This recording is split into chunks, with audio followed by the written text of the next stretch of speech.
Maraming nagsasabi, wala namang masama kung paminsan-minsan lang. Isang laro lang daw, isang taya lang. Pero paano kung ang paminsan-minsan naging araw-araw na? At kung yung laro naging dahilan ng pagkasira ng pamilya? Ako po, si Alan Villanueva at ito ang Recovery Bridge. Sa episode na ito, pag-uusapan natin ang pagkakalulong sa sugal. Hindi lang sa mga kasino o sabungan, kundi pati sa mga online gambling na ngayon ay abot na ng bawat cellphone. Bakit nga ba madaling mahulog dito? At paano natin maituturing na hindi lang ito bisyo, kundi isang uri ng adiksyon na kailangan ng lunas at pag-unawa? Kadalasan, nagsisimula ang pagsusugal sa simpleng trip lang. May nanalo sa bingo, may tumaya sa tong eats, may sumubok sa sabong. Masaya sa umpisa, may halong tawanan, biruan at kilig sa pagkakapanalo. Ngunit unti-unting may nabubuong pakiramdam, yung thrill ng pagkapanalo. At doon, nagsisimula ang cycle. Isang maliit na panalo, tapos susunod ulit. Hanggang sa isipin mo, baka swerte ako ngayon. At kapag natalo, baka sa susunod, makakabawi na ako. Sa umpisa, laro-laro lang. Pero habang tumatagal, nagiging paraan na para makalimot sa problema o makahanap ng kontrol sa buhay na tila hindi mo mahawakan. At doon, hindi mo napapansin, addict ka na pala. Hindi sa sugal mismo, kundi sa pakiramdam ng pagkapanalo. Ngayon, hindi mo na kailangang pumunta sa peryahan o sabungan. Nasa cellphone mo na ang lahat. May mga app, website at platform na nagpapadali ng lahat. Mag-deposit, maglaro, matalo at ulit-ulitin. Sa una, parang laro lang. Pero bawat tunog ng coins, bawat blinking lights, bawat you win message, dinisenyo ang lahat ng yan para tuloy-tuloy kang tumaya. May mga estudyante na nagsimula lang sa online games na may betting feature hanggang sa tuluyang nasanay sa thrill at lumipat na sa online casino. May mga magulang na dahil sa pag-asa ng dagdag kita, natutong maglaro ng e-bingo or e-sabong hanggang sa naubos ang ipon. At dahil nasa online, tahimik ang lahat. Walang nakakakita. Hindi mo mapapansin na unti-unti nang nauubos, hindi lang ang pera, kundi ang oras at tiwala. Kung tutusin, hindi lang pera ang habol dito.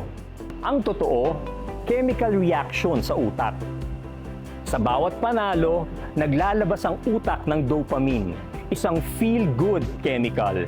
Ito ang dahilan kung bakit kahit maliit lang ang panalo, ramdam mo agad ang saya. At yung saya na yon, gusto mong maramdaman ulit. Kaya kahit talo ka na, patuloy kang tumataya. Dahil umaasa kang maibabalik mo ang saya o mababawi ang nawala. Ang tawag dito, chasing losses. Isang cycle na mahirap putulin dahil pinapakain nito ang parehong pag-asa at desperasyon. At sa puntong yon, hindi mo na kontrolado ang laro. Ang laro na ang kumokontrol sa'yo. Sa bawat pagkakalulong sa sugal, may mga taong tahimik na nasasaktan. May asawang nagtitiis kahit halos wala ng pambayad ng kuryente. May anak na hindi maintindihan kung bakit laging galit ang tatay tuwing umuuwi at siya ay talo. May kaibigang pinagsisinungalingan kasi nahihiya kang amining nagamit mo ang perang hiniram. Sa mga ganitong sitwasyon, hindi lang pera ang nawawala. Nawawala ang tiwala, ang respeto, at minsan, pati ang pagmamahal. Ang mas masakit, Kadalasan, huli na ang lahat bago nila mapagtantong ang kaligayahan sa sugal ay panandalian. Pero ang epekto, pangmatagalan. Sa kultura natin, madalas, normal lang ang sugal. May peryahan tuwing piyesta, may ending sa basketball, may sabong tuwing linggo. Minsan, parte na ng bonding ng mga magbabarkada o pampalipas ng oras sa kanto.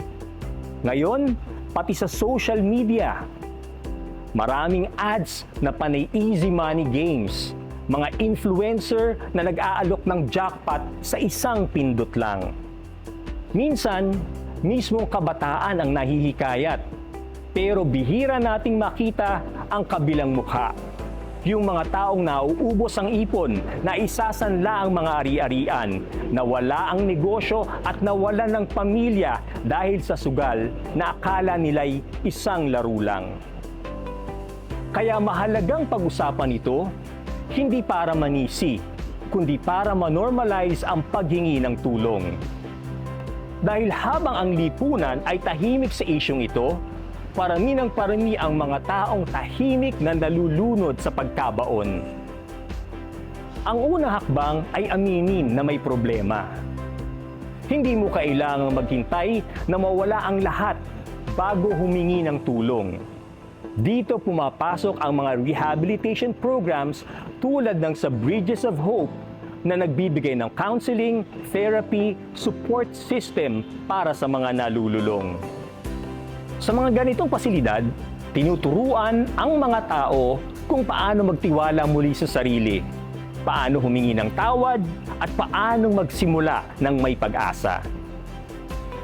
Marami sa kanila, dati akala nila tapos na ang laban.